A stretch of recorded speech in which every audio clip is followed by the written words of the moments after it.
الله أكبر الله أكبر.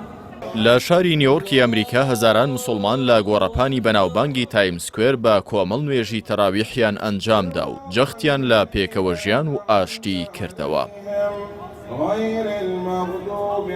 لە هەنگاوێکدا کە بە تێکەڵبوون و گەشەی ئاینی ئیسلام لە وڵاتانی ڕۆژئاوا لێک دەدرێتەوە لە گۆڕەپانی بەناوبانگی تایم سکوێر لە ناوچەی مانهاتن کە قەرەباڵغترین بەشی شاری نیویۆرکی ئەمریکایە. لا چالاکیەکی ئاینی بەرچاودا ژمارەیەکی زۆر لە موسڵمانانی ئەمریکا کۆبوونەوە و بەربانگ و نوێژی تەراویحیان بە کۆمەڵ ئەنجامدا.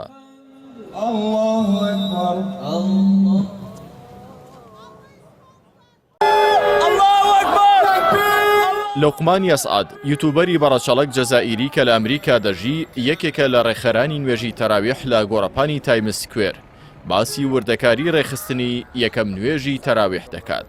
چالاکی ئیسلامیەکە کە بۆ یەکەم جار لە ڕەمەزانی ساڵی 2022دا ئەنجامدرا بیرۆکەیەکی یاوبەشی نێوان لوقمان یەسعەد و مامۆستایەکی بیرکاری پاکستانیە بە ناوی ئاسکیو.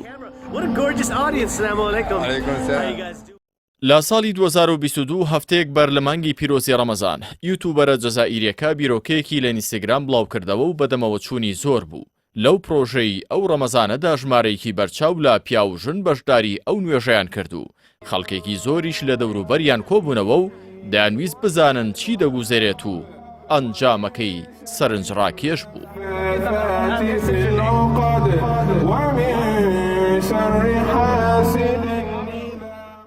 با پێی قسەی ڕێکخەرانی چالاکیەکە لە یەکەم ساڵدا هیچ بربەستێکیان لە بەردەم ڕێخستنی ئەنجامدانی نوێژی تەراویحدا لە گۆڕەپانی تایم سکوێر بۆ دروست نەبوو. وا لەلایەن دەسەڵاتی شارەکەشەوە ڕەزامەندی بۆ وەرگیراوە و ڕێگان پێدراوە ئەم ناوچەیە بۆ زیاتر لە 7 کاتژمێر بەکار بهێنن. دەستپێشخەریەکە بە پێیەوەی کە ڕێکخەرەکەی ئاماژەی پێدەکات لە یەکەم ساڵیدا سوودی بۆ ڕەوەندی موسڵمان لە ئەمریکا وا بۆ ئاشناکردنی ئەمریکیەکان و تەواوی ڕەوەندە ناموسڵمانەکانی دیکە بە ئاشناکردنی وردەکاری ئاینی ئیسلام و ڕاستکردنەوەی هەندێک تێگەیشتنی هەڵا لە ئیسلام هەبووە.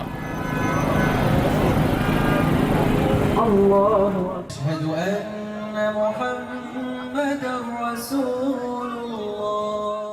ئەم دەستپێشخەریە وەڵامدانەوەیەکی گەورەی لای موسڵمانان و خەڵکانی دیکەش هەبووە کە بۆ یەکەم جار بانک لە ناوەڕاستی شاری نیویۆرکدرا کە مۆڵگەی هونەرمەندانە و مانگانە ملیۆنان میوان و گەشتیار ڕووی تێدەکەن. قورئان و سرودی ئاینی و نزا تیایدا خوێندرا.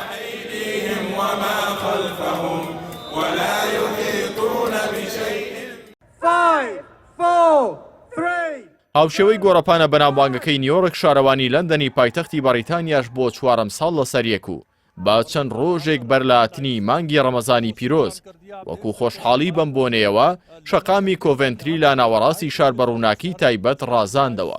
هەر لەو میانەیەشدا سادق خان سەرۆکی شارەوانی لەندەن ڕایگەیاند لەندەن یەکەم شاری وڵاتانی ڕۆژئاوایە خۆی بۆ پێشوازی لە هاتنی مانگی ڕەمەزان ڕازاندووەتەوە.